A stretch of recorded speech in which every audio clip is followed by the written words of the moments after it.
successful play in Los Angeles history. Commissioned by the Center Theater Group's Gordon Davidson, Zoot Suit was written by Luis Valdez of the Teatro Campesino. Based on historical events, Zoot Suit uses fictionalized characters to recreate a period of history. Tonight, we'll examine both the historical reality and the theater of Zoot Suit. The time and place is Los Angeles, the beginning of the Second World War. The events are the Zoot Suit riots and the Sleepy Lagoon murder case. In 1942, Sleepy Lagoon might have looked similar to this combination swimming hole and nighttime Lover's Lane. On an August night in that year, two Chicano gangs clashed, and one youth died in the Sleepy Lagoon. Whether he was a victim of youth gang violence or he died by accident is still unknown. However, the police arrested 22 Chicano youths and charged them with murder. In the 30s and 40s, many Chicanos wore Zoot Suits and called themselves Pachucos.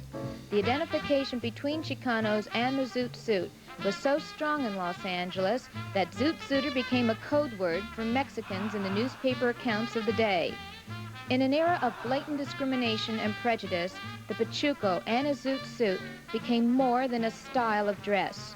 It was a symbol of pride and a spirit of defiance. In the play, this spirit is embodied in El Pachuco, a character which is a new creation in the American theater. El Pachuco is larger than life, an almost mythic figure who dominates the play. He is a rebel.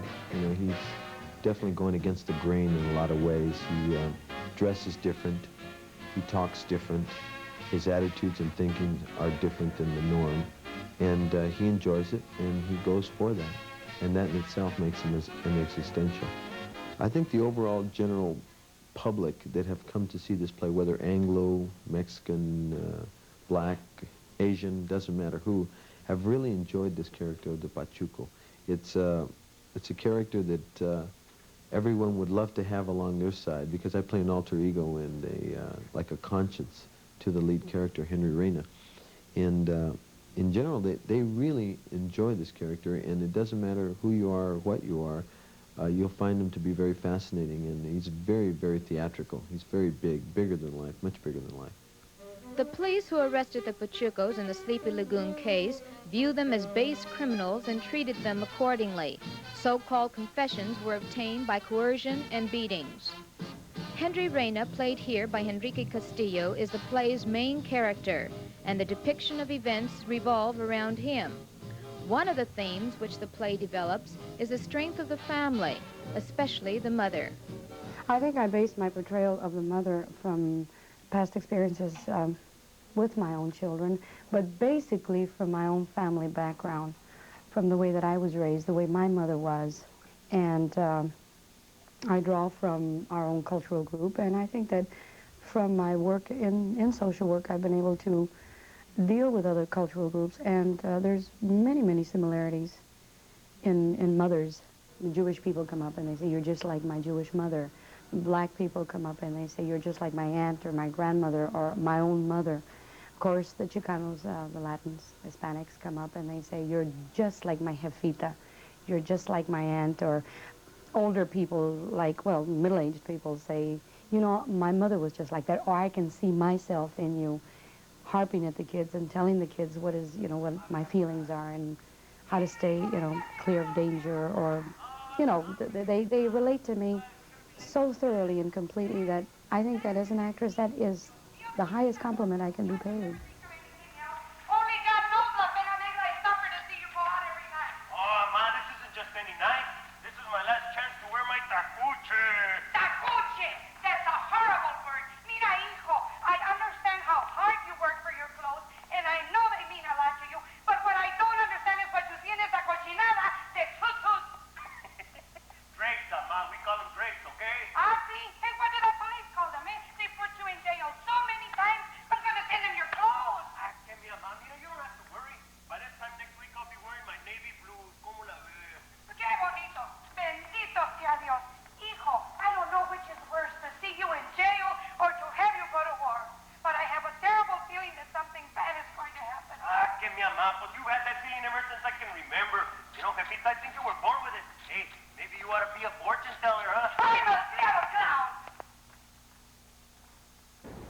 publicity surrounding the trial was sensational, a prime example of yellow journalism. The Hearst newspapers and the Los Angeles Times printed the most outlandish stories, including the claim that Mexicans were biologically predisposed towards violence. The papers had the Pachucos tried and convicted before the court ever heard the case. Which is why in Zoot Suit, the character of the press is also the prosecutor. The key witness in the trial is Della, Henry Reina's girlfriend.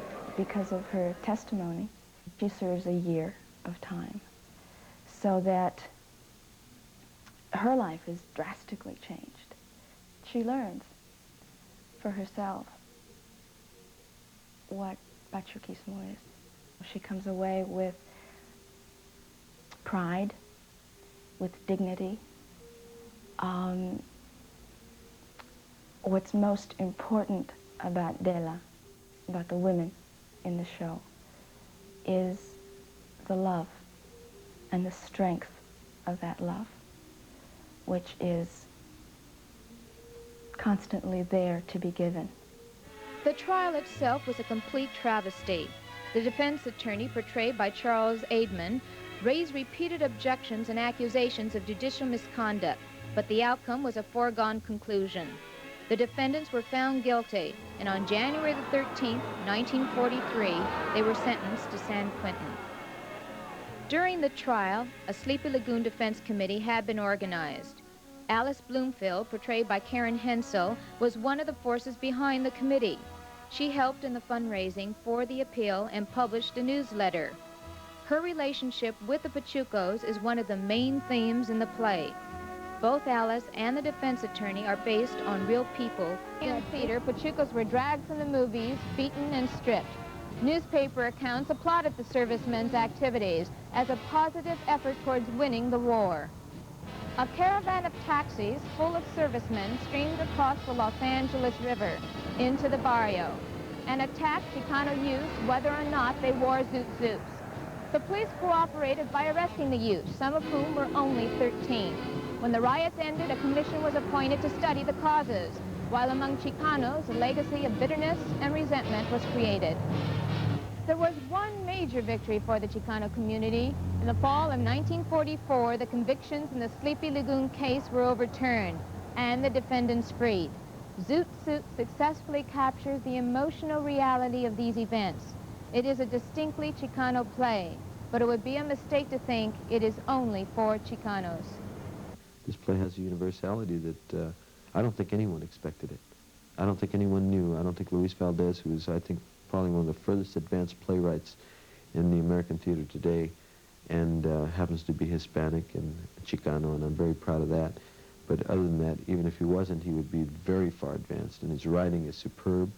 He has a very good way of combining the sweet and sour of life, that we call it both comedy and tragedy, in the same breath of a character.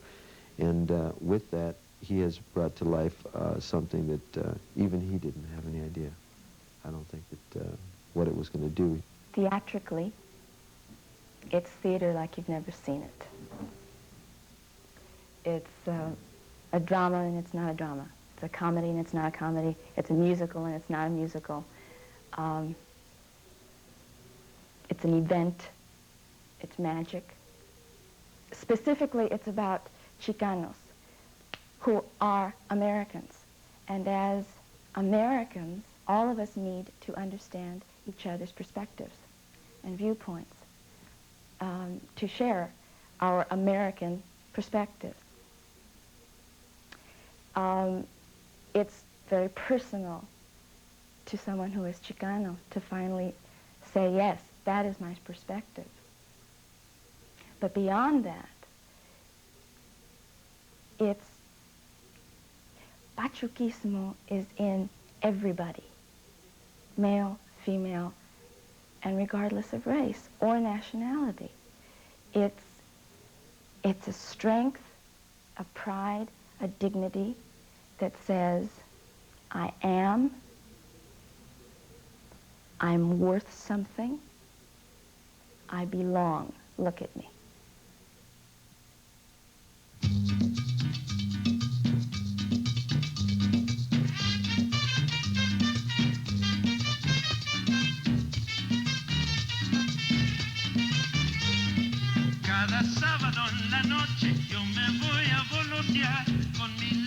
pachucona, las caderas a menear. Ella ya hace muy de aquellas cuando empieza a guarachar. Al compás de los timbales yo me siento petatear. Chuco suave, baila la rumba, aquí le zumba, baila guaracha sabrosón, el boncito y el danzón. Chuco suave, baila la rumba, aquí le zumba, baila guaracha sabrosón, el boncito y el danzón.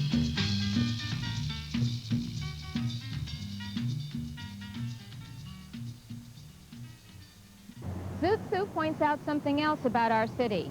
We are witnessing the development of original theater in Los Angeles, plays done by local writers and actors. One day soon, we may even rival New York in the depth and quality of our theater works. In the meantime, Zoot Suit will open on Broadway on March the 15th, 1970.